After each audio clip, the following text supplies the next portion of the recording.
think he will. Anytime you're ready, Bernie. Okay. Why don't we start out with you giving us your name, your full name, and spell it for us, please. Lorna Elizabeth Christjohn, Lorna, and Elizabeth, Elizabeth, Christjohn, Christjohn. Okay, now, is that your maiden name or your married name? Married name. And what's your maiden name? Dockstader. Dockstader. Would you spell that for us, please? Doxtator. All right. And what year were you born? April 28th, 1943. And 43. 43. And where was the location that you were born? I was born in Shawano County, probably out by the Stockbridge Reservation. Okay. Can you give us the names of your father and your mother's maiden name? My father was Callaway Christian, Callaway Dockstader, Elizabeth Webster. He married Elizabeth Webster, her name was. Okay. And did you have any relationship with your grandparents at all? Just my mother's mother, Celinda Webster. I remember her coming over, helping out with the kids when there was a new one born or something. Okay. She always came to stay and help. Now, do you remember the names of your grandparents on both sides? No. Okay. Just give us the ones that you do remember then. Celinda, Noah. My father, like most of the people back then, they were raised with different families. So I know that I have a history of it, but I don't remember the names. I see. And you don't remember what was the grandparents the names you remember you said? Celinda and Noah Webster. And that was, okay, that's on your mother's side. Yes. Hi, grandmother. Yeah, your mother. Mhm. And you say you were born in Shawano, towards Shawano. Were your parents living up there at the time? Yes, like most of the people around that was born around here, they had to look for jobs, and so that's where he found a job, and that's where they settled down. So he was a lumberjack. I see.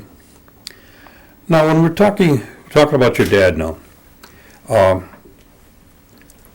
what kind of occupation was he in? Was he in anything else besides being a lumberjack?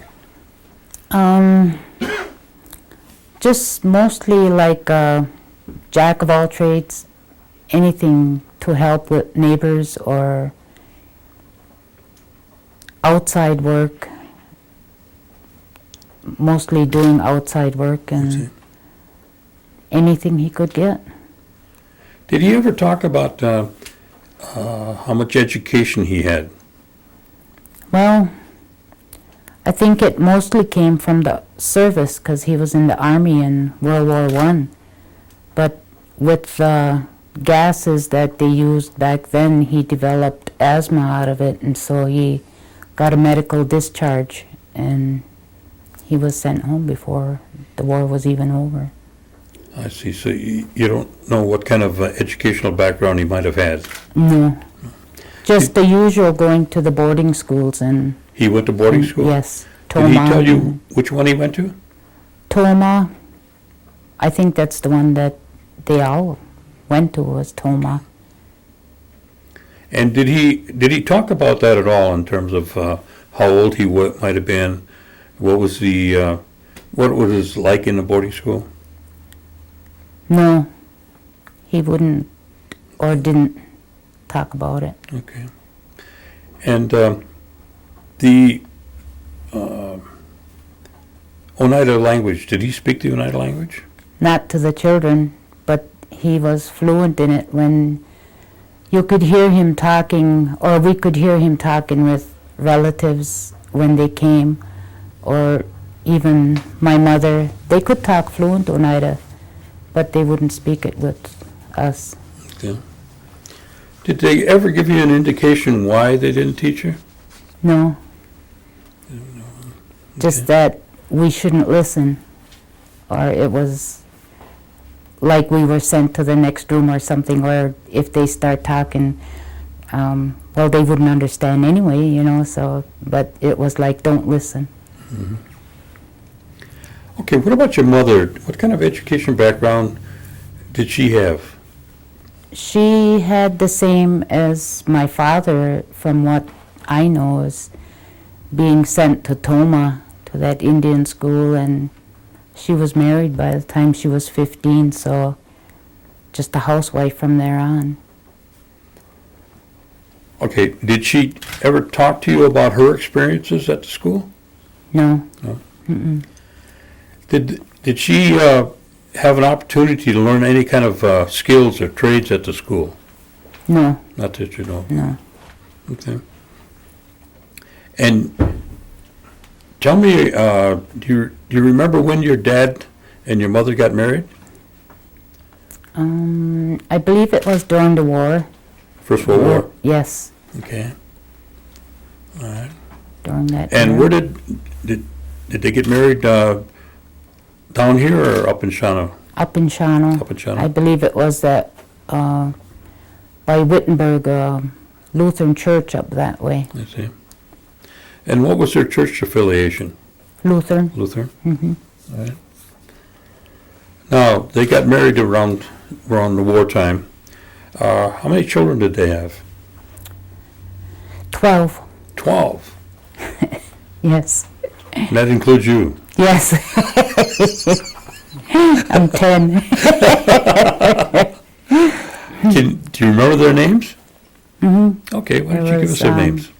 Hildegard, Barbara Jean, Callaway Jr., Betty, Billy, Clevie, Carol, Linda, Frankie, Arlie, me, and Marlene, and Linda.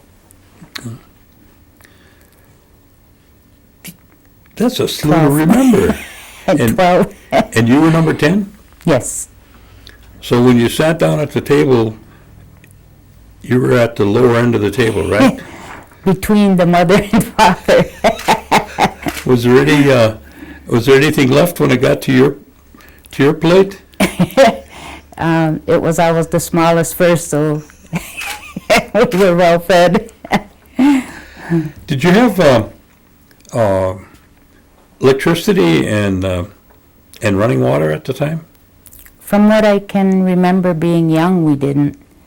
I can remember still our father putting the candle holders small on a Christmas tree and lighting them after he got them all on, and just leave them on there for a little while and blow them out. But that was the only. Who would go? When would you put your tree up? I don't really remember. Would you put it, a week ahead of time, or was it usually right close to Christmas Day? Close to Christmas. Yeah. And who was responsible to do that, to get the tree? We all were. Oh, yeah? The ones that were able, to go along, went with our father out to the woods to go get it, and the mother stayed home with the youngest. Could be too cold for them or something, so we'd all go out to the woods and come back. Okay. Now, being the youngest, was everybody at home, or had some of them left home by the time you got a little bit older? From what I remember, the boys, Billy, Clevie, and Frankie, were all in the service.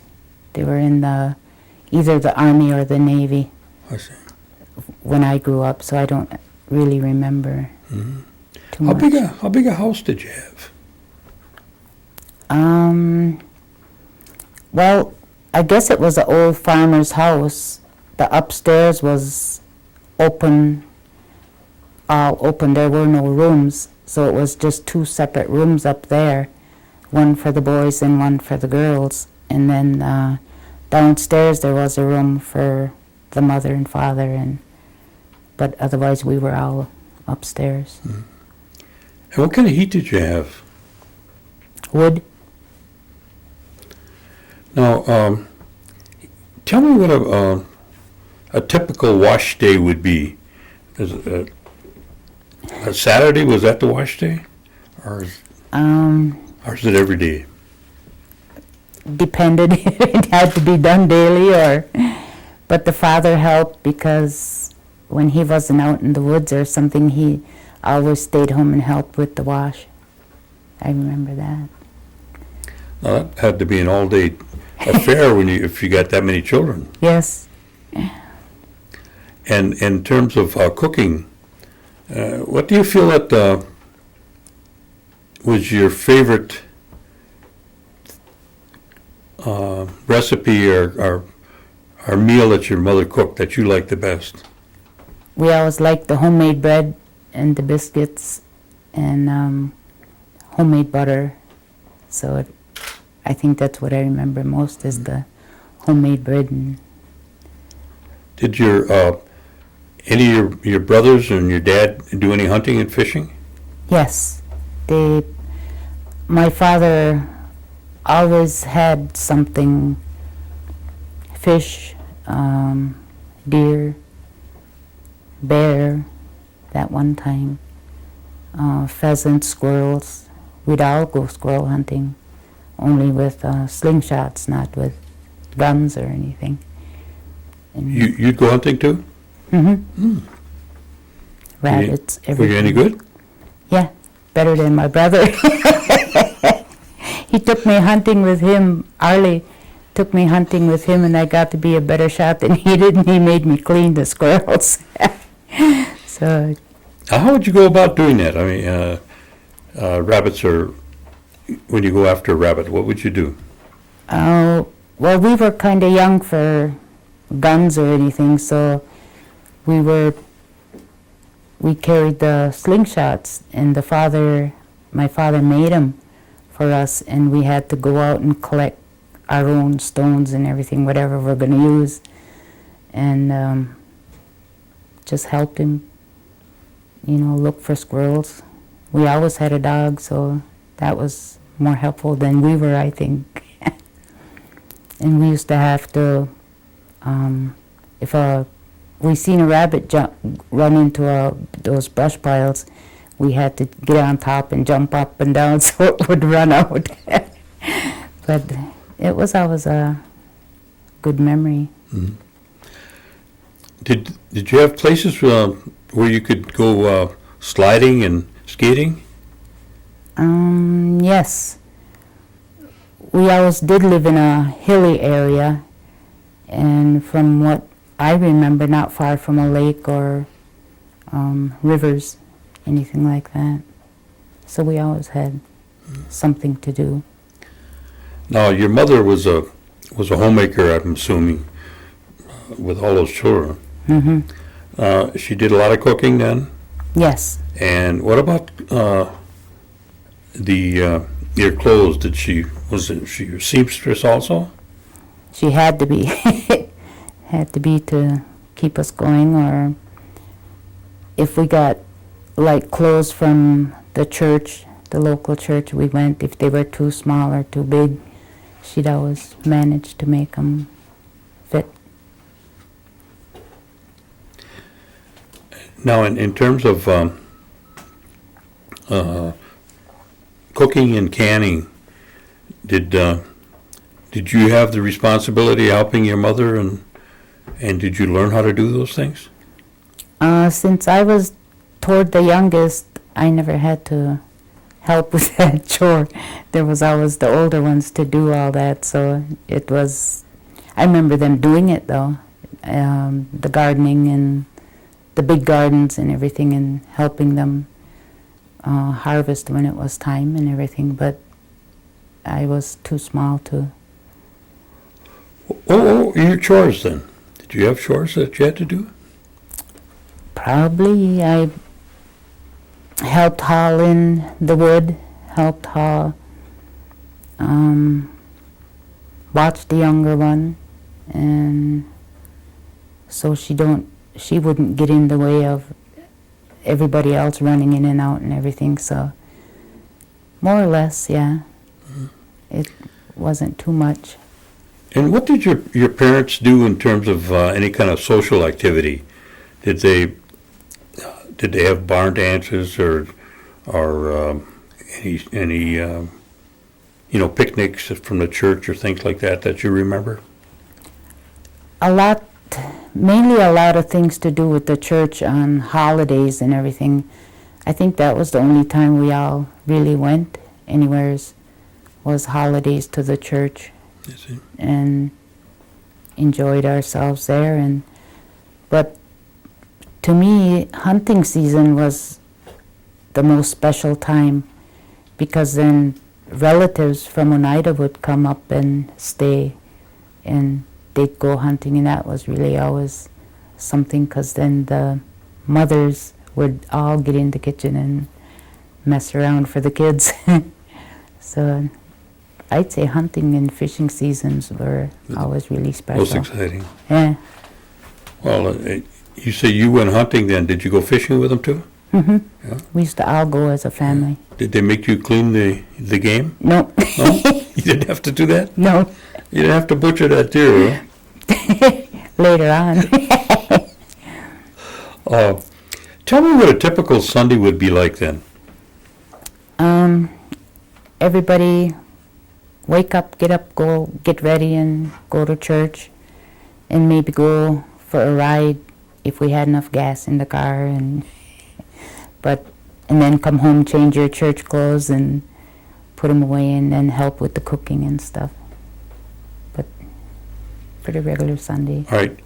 Just think back now in terms of the holidays that you did have when you were young. What's the most memorable ones that come to mind? Usually Christmas. It was always, the father and mother always thought of the youngest before they thought of anybody else, to make sure the youngest always had a Christmas. And I know one Christmas everyone was home, but we just had the food, and the special stuff like that, and there was no gifts. And so the older ones, well, let's make this a game. Go find something, wrap it up, and put a name on it. Put one of your brothers or sisters' names on it, and put it under the tree. I think that was the most memorable one I had, because we made do with what we had in the household, and it was funny because it was something that, it wasn't new, but it was always something funny. My sister got a swimming suit, one of those with the skirt on, with the sleeves on, and she was happy with it. So it was just a funny one, funny Christmas like. Did your parents ever talk to you about going hoyaning? Mm-hmm. We did that on a Stockbridge reservation with the Stockbridges while we were raised with them. So we used to all get picked up with a horse and a horse-drawn sleigh filled with hay, and we'd all go around that reservation up there and sing and get donuts and cookies and milk, and we used to do that every year up there. And what did they tell you the meaning of Hoyan? Bringing in the new year, just to share with everyone. Hmm. Were there any other holidays or days that you celebrated that were kind of out of the ordinary, that were pretty much like within the Indian structure, so to speak, like Hoyan would be?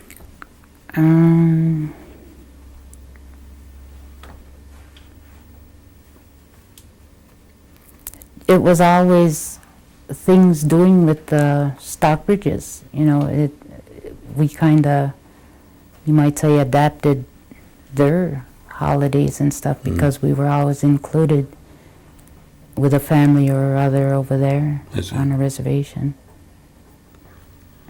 What about the springtime? Did any of them around, or your family, gather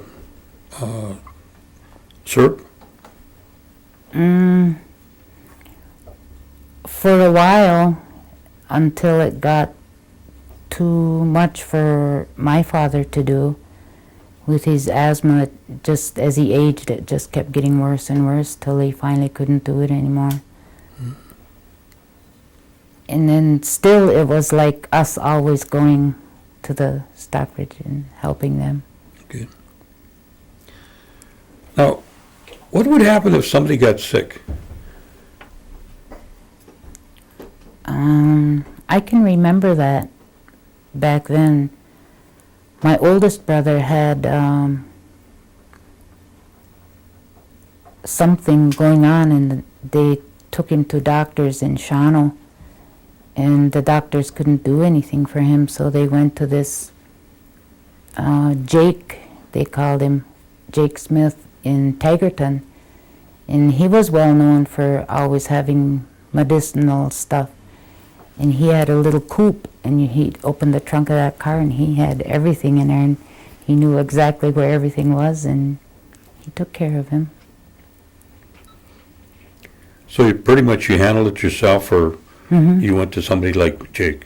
Or my father knew things like for a cold or a lot of different things, but he never told us what they were. But he So he gathered a lot of herbs and medicines, then, but you weren't able to do it to learn how to do that. No. I see. Right. In terms of the wakes that they had at that time, they certainly were different than they do now. Can you tell us what you experienced?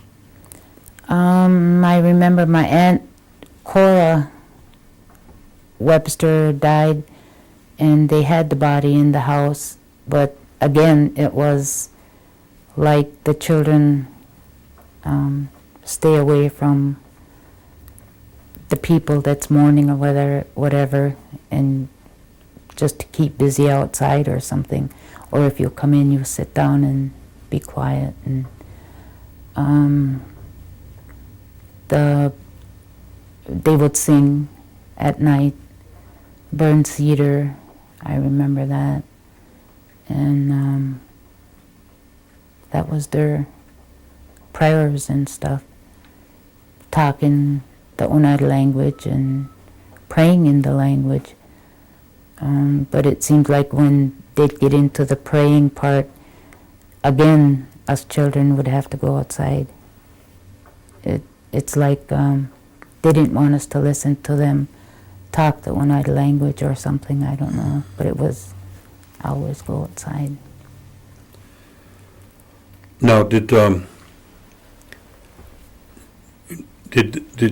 your parents, were they involved in any kind of political activities at the time? Either here or up there at in that area? They talked about it. My father would get always mad about what president is, but no activity with it, but just with the neighbors, or they all get together, you can hear them laughing or talking about one or the other that they didn't like, and the ones that they did like, but not really active.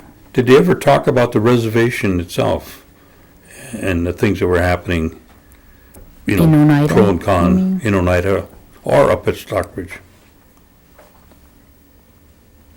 I know my mother always wanted to come back to Oneida, but he would always, well, there's nothing there. There's nothing there for me to do in the way of supporting the family. It was all, there was so much work up around there, do outside stuff and cutting wood, everything, there was so much work up there than there was down here. Just wasn't anything. And I assume his education, he didn't like working in the city, so we always stayed where he could find work. Did your parents ever talk about the New York claim? They said it was a dream. So far, they're right. Did anybody ever mention the 52 cents? Yeah, and that was always like, you don't want to be around when they start talking about it. Okay. Do you know what the 52 cents was from? From the Bureau of Indian Affairs. That's about all that I knew at the time. Okay. And we just weren't around. We were chased out again when they start talking seriously, they'd say. Okay, where did you start school? In Bowler up there. It was a public school. And again, we went with the Stockbridges up there to school. And how big was the school? It was grade school and high school together. It was. But as I got old enough to go to high school, they did build on a grade school, so it got bigger. And how far away was the school from where you lived? 4 or 5 miles. And did you walk to school, or did you have transportation? Well, if you didn't feel like riding the bus, they said, well, you better Well, go to there were school down buses. here. Oh, yeah. Okay. So we either walked or rode the bus. Mm-hmm. And did you make trips back to Oneida on various occasions? And visit your, relatives? We used to come back on, say, Easter or Christmas if the weather was permitting, but usually during the summer months for 4th of July, watch the parades, watch baseball. If we could, if we could manage. Let me see, you had a brother by the name of Bill. Mm-hmm. Now, was he older or younger than you? Older. Older? Mm-hmm. Now, he was quite an athlete, I understand. Yes.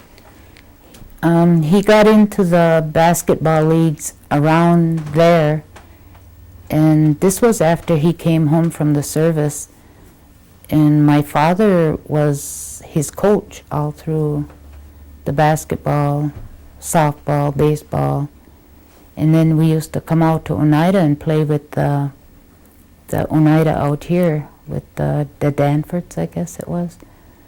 And about that time there was a scout watching to see if he could find anyone, and he picked up on Bill and wanted him to sign up to play ball down in West Virginia. So he was a professional baseball player. He was a pitcher for the Washington Senators until he threw his arm out.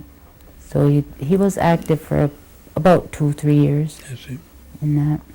Was any of your other brothers and sisters active in sports?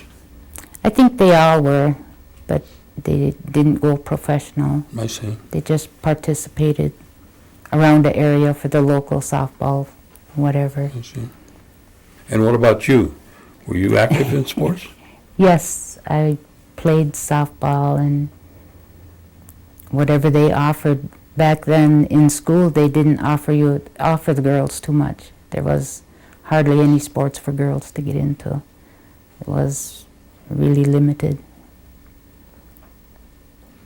And what was school like? Did you like it? Yes, I guess I went because the friends went, so I would say so. Mm-hmm. Do you feel that you had any kind of problems being an Indian, going through the school system? Yes. Do you want to share any of those with us, or? I don't know. Well, there was always name calling, and I think the majority of the students that were there, I would say it was almost half and half. Maybe a little more the other way, in the way of the non-Indian, but we usually all got along. We all had friends, but still there was you had to put up with the name calling, and you could see when anything went wrong in school, the Indians were the first ones to be called in, and they'd clear us, and it would always be a non-Indian, but we used to always get the blame for anything that happened, no matter what it was.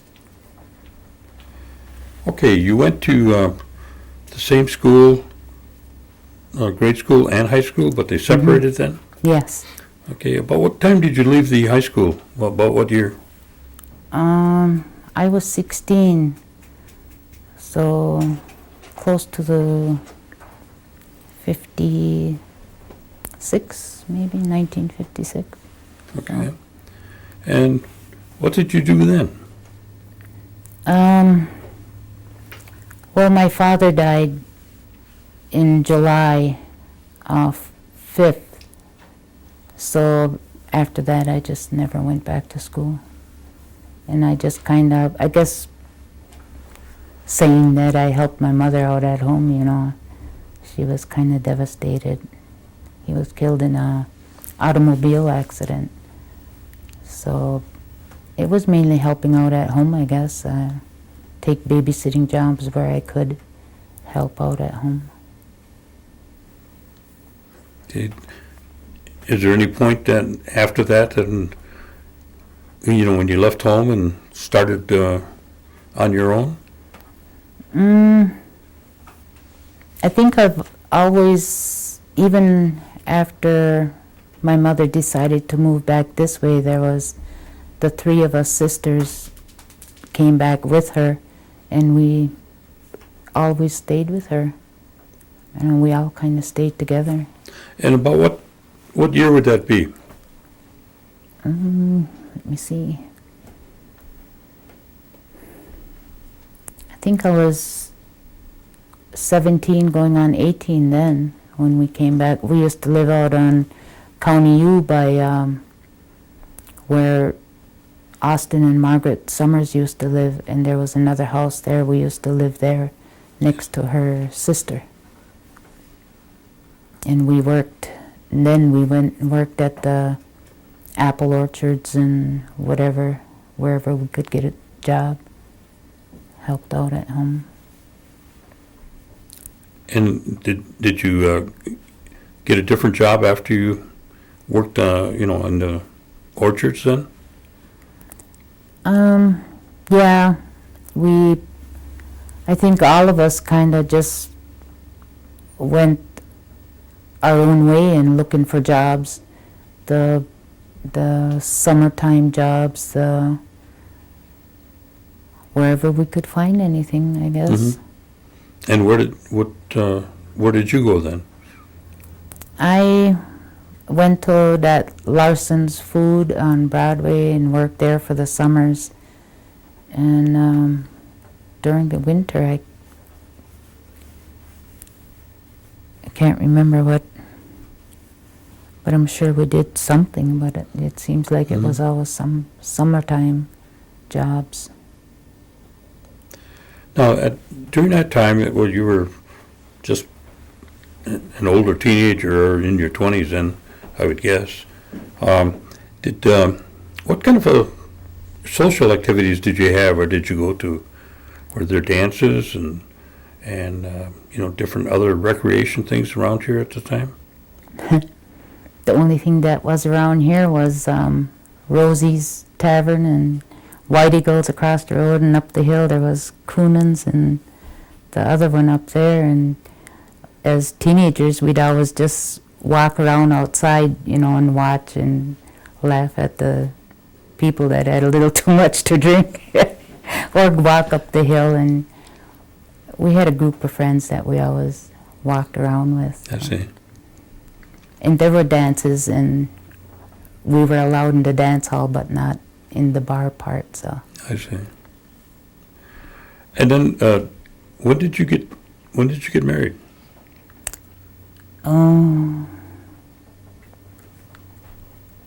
when I was 22, I got married to John Christjohn, Amos Christjohn's son. Okay. And that was cool. I don't remember the year. Okay. Did you have any children? Yes, I had 4 sons. You want to give us their names? Kenneth and John, Paul, and Calloway. I see. Now, do they have any spouses and children? Mm-hmm. Yes. What's your- John's what's your- married to Michelle Stevens. They had 4 boys and 1 girl. Can you give us their names? John, Rolly, Tony, Joe, and Tanya. And Paul has 2, Emerson and Celinda. And Cal has 1, Austin. That's the only ones. Now, I see a Christian was playing in on the Seymour team or one of the teams. Was that part of your family? Cousin, probably. Oh, it's a cousin. Mm-hmm. Okay. Wasn't one of your boys? No, Oh, okay. Okay. Now, do you have any great-grandchildren? just 1, a great-granddaughter. She's 2, And what's her name? Ariana. Oh, okay. And are they all in the area, or do they live away from here? They're all around. Are they? Hmm. Oh. I'm raising John's youngest girl, Tanya. She's been with me since she was born. Oh. And I also have Joe, the other grandson, with me. And how old are both of those? Joe's 17 and Tanya's 16. Oh, good years, huh? Really? Are they going to school around here? Yes, they're at Oneida High School. I see. Now, after you got married, did you just stay a homemaker then? Or did you work outside the home? Mostly a homemaker, I would say. Worked off and on, here and there. It depended if the boys were big enough, or you could find a babysitter, but off and on, not too much, it seemed. Now, when did you start working outside the home? After the kids were grown? Let me see. I'd like to say I did, but after the boys were up and grown and gone, well, then the grandchildren came along, and then I just got started going to school in Stevens Point. I actually moved out there, and then I think I went to Stevens Point to college for maybe 6 months, and we got the news that the grandbaby was born, so we went out, and they said they couldn't handle more than 1 child in diapers, and they asked if we wanted to take her, so we more or less took her right from the hospital and took her home. I see. So that was the end of my career. And I still work though a little off and on and stuff like that. And where do you reside right now? On Ray Road, Ray and 55. Up on the other end? Mm-hmm. Okay. Just so on a reservation. Tail. Now, are you involved in any kind of activities within the tribe, in the political area or in the social area? Or I work with elderly services, so a lot of things involved with elderly services. That keeps you busy anyway. I work with, it's our 7th annual fishing expedition. I gave Judy the flyer, and it's been 7 years, so keep that going. Where do you go fishing? At that Onos, the Finger Lake out DeCasters Oh, okay. Lake Okay. out there, and they give prizes away on the biggest fish. They got more than just suckers in there, huh? Yeah. I don't think they put them in there. Do you go fishing for suckers? I used to. Yeah. 1 year, the elders, there was always somebody from Oneida that would go sucker fishing, so the elders always had, their fair supply. Yeah. And 1 year, I don't think nobody went, and it was really funny, and I didn't understand. I think it was the time they started that thing with Pamperin Park that they couldn't go in there. So there was another place that we knew of where they ran, so we got the suckers, and I called around and asked if they wanted some, and so we up all night cleaning fish, and we took them to them. Now, do you dry them, or do you can them, or No, you just cook them up, huh? yeah, I see. Do you make any soup out of them? no, You never. And you never went into suckerhead soup? no. No? There's a lot of them that wanted them, the heads and stuff, so we did that too. But you didn't do But that. we didn't cook them or anything.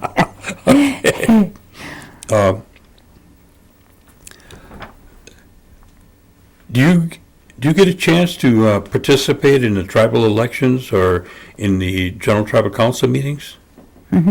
Yes. And what's your feeling about the direction that the tribe is going right now? I'd say that I think they did everything right in the directions that they took when everything just seemed to explode. With the turtle school, different departments that do this and do that.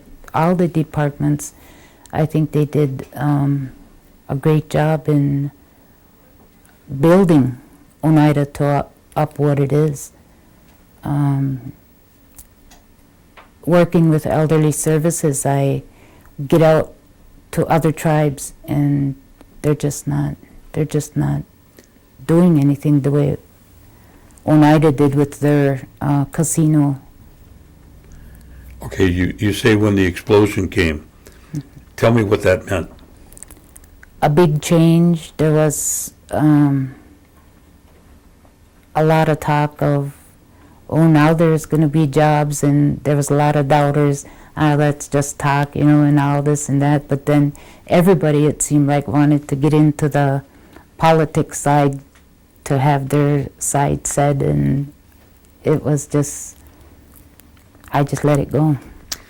But what do you feel caused the thing? Do you equate that with the coming of the casino? I think it had to do with the casino. And, at first it was just gradual, but it seemed like more and more it just grew, and then along with it the people came back, the Oneida people came back to the area, and the ones that had the education and experience, they all kind of like got back together and helped it grow. And it seems like it really took off. If you had the switch that you could turn off and on, would there be any changes that you would add to or subtract from the tribal operations? I'm not really into business operations or I know, anything but like that. let's say like the elderly services? Is there something there that you might see that, well, maybe we shouldn't do that, but I would like to see this done? Or maybe in the transportation area, because I know you're involved with, in the transportation, those kind of things. If you could just say, well, I got the ability to do it, they give me the go-ahead and we'd do that. I think it's, to us over there, it seems like the business committee don't take the time to look at each department individually to really see what's going on. And with elderly services, it seems like the more we do and the more we show what we do with our budgets and everything, it just doesn't get better. I mean, it has to be improved. And they do a lot, but still it seems like Could be better. could be done more. Do you use the health center at all? The health center? No. Huh? I use since I have insurance, I go with the Prevea doctors that's prescribed for. Okay. Mm-hmm.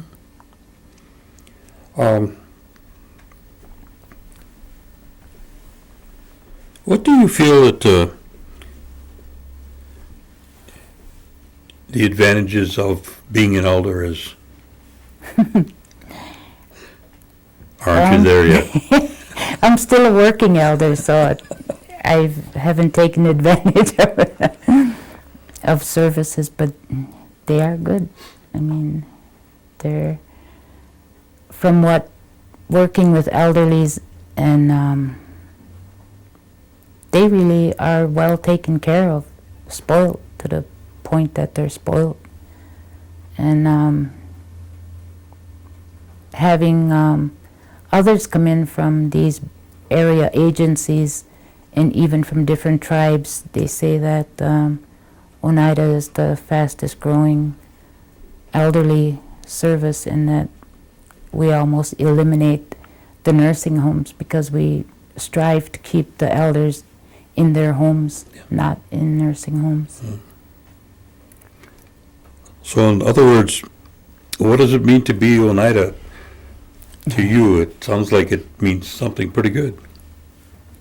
Well, it's always, you always feel really good. It's like I say, when you go out to the other tribes and they know by your name tag who you are, you got a lot of people coming up to you and asking you questions, so it makes you feel good. You're Oneida. If there's anything that you would like to see kept by the tribe in terms of like anything culturally or socially, is there anything that you could think of that this is what we want to cling to? I wish that a lot more people would get involved in the language. They're trying so hard to get people interested in it, but you don't see a lot of them going in there. And when you do get into it, there's just no one to talk to, and it's hard to keep it going unless a lot of them spoke the language.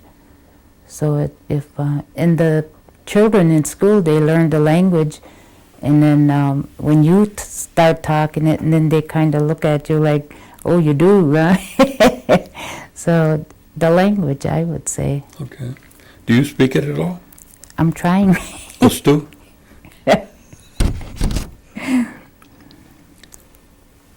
Okay.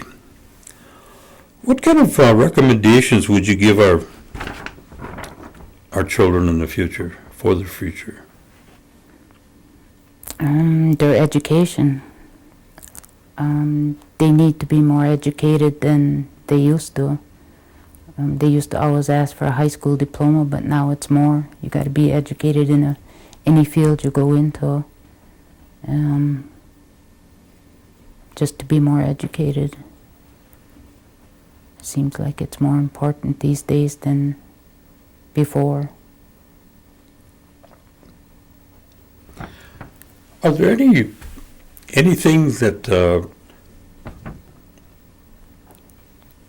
any events in your life that have been really memorable to you that you'd like to share with the people that are going to be watching this, Any events? besides having a good time?